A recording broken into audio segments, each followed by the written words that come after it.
Travel news YouTube চ্যানেলের এই ভিডিওতে আমরা জানব ঢাকা থেকে বরিশাল আবার বরিশাল থেকে ঢাকা লঞ্চের ভাড়া কত।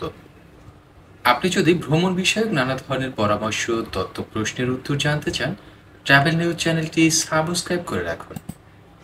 ঢাকা থেকে বরিশাল আবার বরিশাল থেকে ঢাকাগামী লঞ্চগুলো বিভিন্ন রকম আসন বিন্যাস রয়েছে, যেমন ডেকের ভাড়া 250 টাকা থেকে 500 টাকা পর্যন্ত, সিঙ্গেল কেবিন 1000 থেকে 1400 টাকা, ডাবল কেবিন 2000 থেকে 2500 টাকা, ভিআইপি কেবিন 5000 টাকা থেকে 10,000 টাকা পর্যন্ত।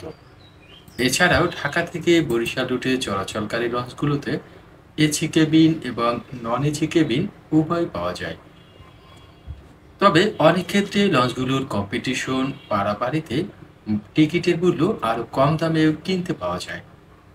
আর ঢাকা থেকে বরিশাল রুটে কিংবা বরিশাল থেকে ঢাকা রুটে আসার জন্য বিভিন্ন লঞ্চ আপনি পেয়ে যাবেন। এর মধ্যে জনপ্রিয় লঞ্চ হলো সুন্দরবন 15, প্রিন্স আওলাদ 10, পারাবত 12, অ্যাডভেঞ্চার মানামি।